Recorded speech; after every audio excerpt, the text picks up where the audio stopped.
Reprenez-vous. Alors, non mais, hey, c'est quoi ça, le wokisme et compagnie là? Alors nous sommes en fait ici en partenariat avec le collectif Media is a Virus, un collectif anglais qui a commencé une série de manifestations au départ devant la BBC. Et aujourd'hui, en fait, ils sont devant différents médias en Angleterre et puis ailleurs. Parce qu'en fait, ça a bien essaimé leur idée. Actuellement, comme je disais, il y a une cinquantaine de villes et une dizaine de pays qui sont impliqués où des gens vont manifester devant leurs grands médias de masse.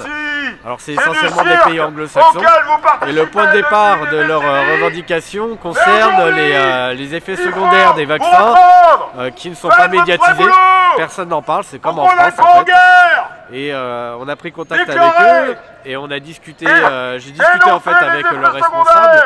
Il se trouve qu'en plus, ils sont hostiles à l'UE et l'OTAN et ils sont favorables à la démocratie. Donc en fait, on se rejoint sur beaucoup de revendications qui dépassent la question du Covid et de la vaccination obligatoire. Pareil, de la même façon, j'aurais demandé qu'est-ce qu'ils pensaient de la propagande pour armer l'Ukraine contre la Russie. Ils y sont hostiles. Ce sont des Anglais, je précise. Les Anglais, on pourrait s'attendre à ce qu'ils soient un petit peu plus dans une autre nuance, on va dire, que les Français sur cette question. Les Français, c'est pas étonnant qu'ils soient assez hostiles à ce qu'on arme l'Ukraine contre la Russie. Les Anglais, c'est un petit peu autre chose. Et ben non, en fait, ils comprennent très bien les enjeux, ils savent ce qui se passe et ils en ont marre de la propagande. Donc du coup, exceptionnellement, voilà, on a voulu organiser une date pour pouvoir soutenir et faire en sorte de leur délivrer un message comme quoi les Français sont aussi là avec eux, quoi. On sent bien que la presse de caniveau commence à être un peu acharnée. Donc le simple fait que Libération, il y a eu Charlie Hebdo, il y a eu 20 minutes, enfin il y a eu pas mal de canards en fait qui nous ont chié dessus, chacun à leur façon. Pareil pour BFM. Pour moi c'est plutôt l'hommage du vice à la vertu. Et ça signifie qu'après un long temps de censure, il passe à un autre mode d'action qui est de chercher à nous diffamer. Donc c'est une progression puisque je ne sais plus quelle est la remarque que disait comment il s'appelle, je suis un peu fatigué aujourd'hui donc c'est difficile pour moi. Enfin il y a une remarque qui dit au départ il vous ignore, ensuite il vous insulte et après il vous combatte et à la fin vous gagnez. Donc voilà, je pense qu'on est un peu dans ce processus là. Et puis de toute façon nous, on va continuer. On continue de nouer des relations avec d'autres collectifs, d'autres associations militantes, en leur faisant bien comprendre que voilà, ils auraient toute raison de venir avec nous devant les médias, parce que s'ils font un combat qui n'est pas entendu, qui n'a pas le droit de citer en fait dans l'espace public, c'est peut-être parce que justement il y a un problème de censure qui les concerne aussi. J'espère, parce que des opinions qui heurtent ou qui dérangent fondamentalement prouvent qu'il y a... Alors justement, c'est ça le principe de la démocratie, c'est que toutes les opinions doivent pouvoir citer. Il y a un arrêt comme ça de la Cour européenne des droits de l'homme sur une affaire qui concernait, je crois, une affaire de médias, où justement cet arrêt disait même les opinions qui heurtent ou dérangent doivent avoir le droit de citer. Donc j'ai plus l'intitulé de cet arrêt-là. Le problème, c'est que normalement, en fait, dans une société pacifiée où il y a un réel débat d'opinion, on n'est pas censé être exaspéré par l'opinion d'un kidam, parce que en fait la sienne, on doit se dire qu'elle est représentée équitablement, donc on ne se sent pas minoré par l'opinion par exemple de l'oligarchie qui est matraquée constamment. Si moi je suis dérangé par l'opinion de la Macronie, c'est bien parce que en fait elle est surreprésentée et que moi mes opinions n'ont pas le droit de citer face à elle équitablement. Si en revanche on pouvait considérer que toutes les opinions étaient tout à fait représentées équitablement, je pense que les gens seraient moins énervés. J'écoutais hier, je ne sais plus quel journaliste qui a travaillé à un moment sur RT Télévision, là, qui a fermé, parce qu'on leur a coupé les vivres, qui expliquait que en fait, si les médias nationaux faisaient leur travail, en fait RT n'aurait même pas eu de raison de s'installer en France. Il n'y aurait pas eu de raison de s'installer en France. Il y a aussi autre chose comme ça qui témoigne que quelque part, d'ailleurs les médias alternatifs commencent à produire leurs effets. le 4 janvier dernier, Olivier Véran a expliqué qu'il voulait faire des assises de la liberté de la presse. Bon, venant de sa part, ça fait juste marrer. Puis on sent très bien ce que ça signifie derrière. Mais il expliquait que c'était quand même scandaleux que des médias alternatifs sur Internet aient plus d'audience, plus de visibilité que les médias alternatifs, que les médias normaux. Donc voilà. Je suis obligé, je pense, de vous lâcher un peu pour régler ce problème.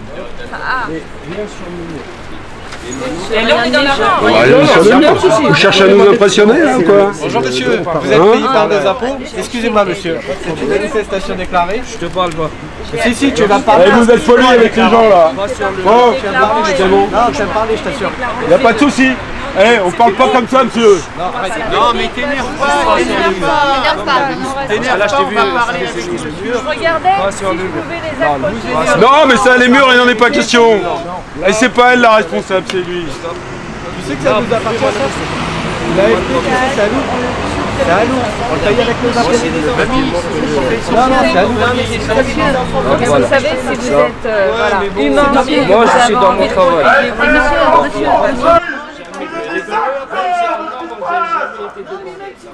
Vous êtes sur notre liste. On n'oubliera pas. Reprenez-vous avant que ne soit trop tard.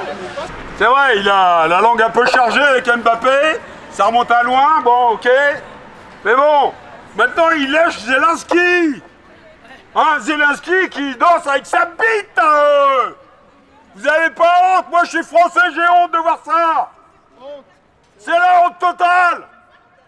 Alors, quand est-ce que vous vous reprenez? Faites des articles pour dire la vérité, pour que les gens puissent choisir en libre arbitre. Arrêtez votre gestion de masse, votre prêt à penser de merde, parce que c'est tellement énorme, c'est la honte. Reprenez-vous, s'il vous plaît. L'histoire retiendra chacun de vos noms à la liste. Il est plus que temps pour notre territoire. Nous avons donné à l'ambassade de Russie avant qu'il vous arrive sur la tranche. je peux te dire un truc? Vous êtes la honte de notre pays. N'oublions pas qu'ils projettent de faire une pseudo-loi ou je sais pas quoi pour interdire les manifs. Là, je peux dire que l'édition là qui arrive en ce moment sur les retraites, les fameux Black Blocs ou je ne sais pas, il y a des groupuscules comme ça qui se disent anticapitalistes, donc ils œuvrent à casser les DAB, hein, et du coup ça décrédibilise une fois de plus le mouvement, alors qu'on a vraiment besoin de tout le monde. Donc moi en voyant ça, j'ai été mardi sur place. On s'est pris la lacrymogène et c'était pas justifié. À la fin, ils ont nassé les gens et ensuite ils les ont chargés, ils ont nassé. C'était absolument pas justifié. Il y avait vraiment une grosse manif, une bonne manif, plutôt pacifique. Et là, j'ai vu ce qui se passait. Donc il y a une volonté d'aller vite et de dire, eh ben, vous avez vu ce que fait, les commerçants se plaignent, on va tout casser. Ouais, il y a même à un moment donné un projectile qui a éclaté. Je ne sais pas ce que c'était comme type de projectile. Voilà, il y a donc... Tu nous dis que tu vois que ça continue au niveau de l'escalade de la violence? Ouais, c'est volontaire, moi je le ressens comme ça. C'est volontaire pour décrédibiliser les manifs. Hein. Tu penses à des directives données aux policiers pour qu'ils puissent, je sais pas, nasser ou quoi? Ce que je veux dire, je peux pas dire quelque chose que je ne sais pas, mais ce que je ressens, au-delà de... C'est ce que je viens de vous dire. On veut décrédibiliser ces manifs, ça se passe plutôt, il y a tout type de gens dedans. Hein. Il y a des gens âgés, il y a des gens plutôt jeunes, il y a des étudiants, il y a de tout. Vraiment, la retraite, ça a rassemblé beaucoup de gens, beaucoup de jeunes. Donc c'est super bien. Et quand c'est pacifique, on est juste dans la rue à scander ce à quoi nous avons droit depuis longtemps. Depuis longtemps. Trop de gens ont été sacrifiés. Moi je le dis, j'en profite pour vous le dire, ça fait 200 ans qu'il y a des gens qui sont sacrifiés. On les dit pauvres, ils ne sont pas pauvres, ils sont riches dans leur âme, ils sont riches dans leur corps, pardon, parce que je suis vraiment touchés par ça. Et comme Albert Camus disait, et d'autres l'ont dit, à mal nommer les choses, c'est faire le malheur du monde. Pourquoi les appelle-t-on pauvres? Les médias, c'est ce qu'ils font. Ils nomment mal les choses. Voilà, merci. Merci à vous. Tout ça, il va falloir ouvrir les portes.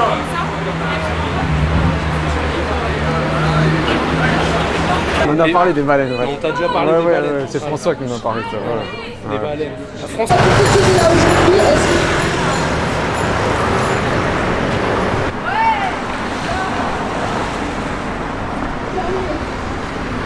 Oui à la paix.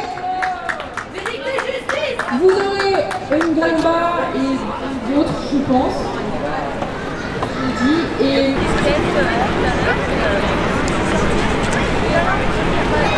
Pour chasser ou quoi?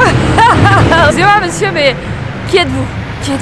Vous êtes un vrai média? Vous êtes un média embauché par l'oligarchie pour me salir, pour me discréditer? Quel est votre but? Je suis le pire de vos cauchemars. Ben, en général, les vrais médias collabos, ils le disent pas, ils sont cachés, ils sont tapis dans l'ombre, comme ça, comme des hyènes à chercher ben voilà, le moindre écart ou le moindre prétexte pour nous salir. Et comme il y a un mois, quand on a été devant François, où j'ai été salie comme une vulgaire courtisane. Non, je sais pas, c'est difficile en fait, parce qu'on se retrouve... On voit qu'en Angleterre, ils arrivent à être des millions, à rassembler des milliers, peut-être pas des millions, j'exagère, mais à rassembler beaucoup de monde autour de ce sujet qui est la manipulation des médias. On est devant l'agence France Presse, qui est un organe de propagande spécifique à la France, mais qui est commandité au niveau mondial, en fait, commandité et financé par des riches gens comme Bill Gates ou comme Soros, voilà, par les États-Unis et tous les gens qui sont dans ce nouvel ordre où ils veulent qu'on soit dans le narratif, qu'on se conforme à un narratif qu'ils nous imposent.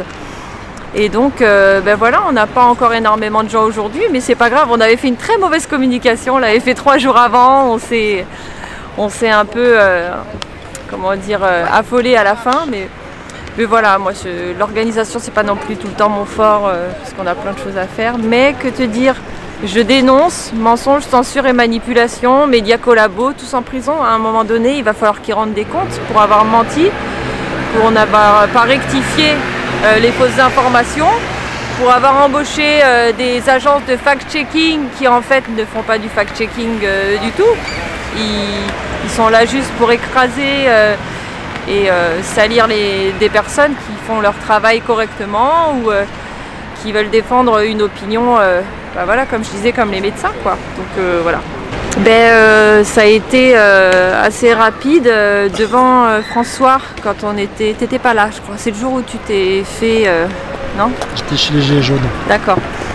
Et ben quand on a été à la manif média où on commençait devant François pour saluer, voilà, la pugnacité, la ténacité de François, on s'est retrouvé avec des médias, comme on avait eu une tribune quelques jours auparavant, et que ben, François était la cible, il leur avait enlevé comment dire, la reconnaissance, je ne sais plus comment on appelle ça, l'accréditation. Il leur avait enlevé l'accréditation, et donc je suis arrivée un peu tard ce jour-là, j'ai pris la parole rapidement, voilà. J'ai essayé de faire un discours un peu fédérateur, motivant. Je sais pas, moi je suis partie sur qu'il fallait faire attention quand même à tout. Parce que voilà, on vit pas en démocratie, on voit bien qu'il y a une pensée unique à avoir, qu'on peut être sali pour n'importe quoi. Et j'ai cité Cassandre, et en faisant référence à la liberté d'expression, juste son panneau, quoi. Sur son panneau, il n'y avait pas que des noms de juifs en plus. Et puis je ne fais pas attention à la religion des gens sur le panneau, je ne vais pas faire alors lui, qu'est-ce qu'il fait, lui, il est juif ou pas? Donc voilà, c'était vraiment liberté. C'était un hasard, ça n'avait aucun rapport avec de l'antisémitisme, comme on a pu m'accuser. Donc voilà, ils se sont servis tels des hyènes de cette petite référence-là. Et personne n'est venu m'interroger, alors qu'il y avait des vrais journalistes, des journalopes, comme on peut appeler, parce qu'ils cherchent juste le sensationnel pour écraser une personne. Donc peut-être qu'ils ont dû me voir avec mon petit minois, voilà, j'ai l'argentille, mon nez. Bah, ils auraient pu se dire que j'étais juive quand même, avec ce joli nez. Hein? Ils sont quand même. Et donc, que vous dire de plus? Ben voilà, j'ai été salie sur Twitter, j'ai eu le droit à nazi, antisémite, négationniste, tout le tralala, mais ils ont que ça en fait, ils utilisent que ça. Pour discréditer, oh ben ça, alors Vigimedia a été assimilé à complotiste, on est dans Bibliothèque Vigilante, il y a la Milieude qui s'en est... Enfin, qui s'est mêlée aussi du truc, parce que moi je parlais aussi de ma mon nouveau métier. Alors que c'est un métier qui n'a rien, qui n'est pas médical. Et ça, un journaliste ne peut pas comprendre, quoi. On dirait que c'est compliqué. Ils ont voulu me mettre irrigation du côlon. Alors je le dis à tous les journalistes qui ne savent pas ce que c'est et qui ne vont pas faire leur travail d'investigation. L'irrigation du côlon, c'est un soin d'hygiène. Comme quand vous vous lavez les dents. Vous savez, vous lavez les dents un peu la bouche avant de vomir. Vous crachez votre vomi. Donc voilà. Je le savais, hein. Toi tu le savais, c'est un soin d'hygiène préventive, ça n'a rien de médical. Donc on va pas prendre les patients aux médecins. Les médecins, ils auront toujours leurs patients. Ne vous inquiétez pas, vos lobbies pharmaceutiques vont prospérer. Ne vous inquiétez pas, vous pourrez toujours financer, voilà, par ces gros lobbies. Mais laissez-nous travailler et faire de la prévention. Peut-être que voilà, les gens crèveront pas dans la rue, parce que là pour l'instant les gens ils crèvent sur des brancards dans les hôpitaux, et ça date depuis des années. Mais voilà, des soins d'hygiène préventive, c'est la base, que ce soit pendant le Covid, on n'en a pas fait du tout. Et c'est ça qui m'a le plus révolté, je disais, de mon métier de soignante en fait. Parce que depuis le temps que je travaille en tant que soignante, je dis mais elle est où la prévention de toutes les maladies que je soigne? Il n'y en a pas en fait, à chaque fois. Oui, le mec qui est diabétique, on va faire une journée d'éducation thérapeutique. Mais c'est trop tard en fait, il est diabétique, il a déjà fait son acidocétose, il a déjà fait la réa. Il est diabétique... pour de bon quoi, et c'est difficile. Après il y a d'autres choses pour essayer de pallier à ça au niveau prévention, pour essayer de réguler. En parlant vulgairement, est-ce que vous pensez qu'ils attendent d'avoir déféqué dans le pantalon pour cirer les fesses? Je pense que c'est ouais, des grandes baltringues, et qu'il n'y en a pas un qui a eu les couilles, le courage de venir voir une petite minette comme moi et lui dire écoutez madame, qu'est-ce que vous vouliez dire par le qui de Cassandre? C'est une référence antisémite. Il m'avait dit ça, le con à l'époque, voilà, qui m'a attaqué sur les réseaux. J'aurais pu lui dire bah non, pourquoi vous pensez que c'est une référence antisémite? Parce que moi je l'avais même pas cette référence, tu vois. Donc voilà, on a voulu me salir en pensant que je serais une proie facile. Je ne m'écrase pas comme ça si facilement, tu me connais depuis longtemps. Voilà, et puis ça, ils me font pas peur en fait. Je pense que juste mon rôle c'est d'informer, toujours d'essayer de trouver, chercher la vérité. Je l'ai pas toujours, des fois je me trompe. En tout cas, pour mon métier, c'est pas sympa de m'avoir sali comme ça, parce que j'essaye de démarrer et que c'est dur. J'ai été suspendue de façon complètement illégale.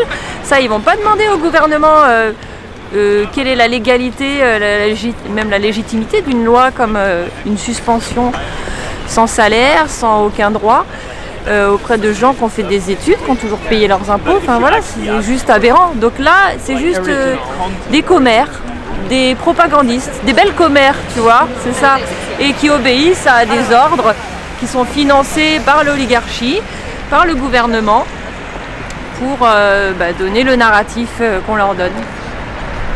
Faut savoir lire. C'était qui me disait ça il y a pas longtemps, il y a un an, c'était peut-être Pierre Barnerias, voilà.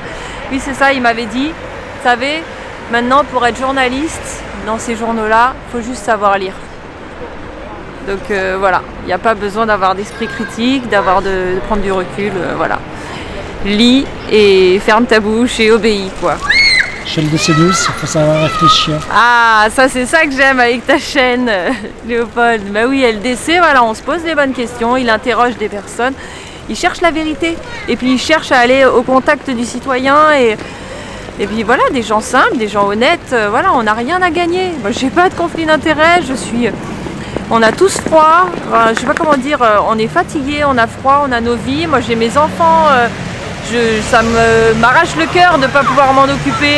Voilà, je perds 4 heures, 5 heures de ma journée, de mon samedi à à venir ici, à essayer de démonter, voilà, ces fake news, ces fake press agency. Elle était bien ma création. Et donc voilà, bon, on a fait le taf, on a fini, petite journée. Mais là, ça fait deux semaines d'affilée de manif, ça fait beaucoup. Les gens, ils se rendent pas compte que c'est pas... Les gens, ils croient qu'on a que ça à faire, qu'on n'a pas de vie, qu'on est... Ouais. Parce que j'aime bien voir quand même le regard. Personne ne nous a trop interpellés. Tu vois que quand je chante ou quand c'est un peu plus détente, les gens écoutent un peu plus. Mais dès que Sylvain parle, alors là, faut pas trop dire, hein, ça fait mal à la tête, c'est trop compliqué. Voilà, laissez-nous nous faire injecter. Et puis voter Macron, je sais pas. Et puis manger nos insectes tranquilles. Peut-être qu'ils ont déjà leur petit criquet au lieu des pop-corn. Donc voilà, merci beaucoup LDC News. Pourvu que ça continue, voilà, aidez-le à fond, aller sur sa chaîne et puis voilà, s'abonner et participer autant qu'on peut avec les moyens qu'on a. Merci à tous. Pour dire non, pas plus d'abonnés, pas plus d'armes, pas plus de...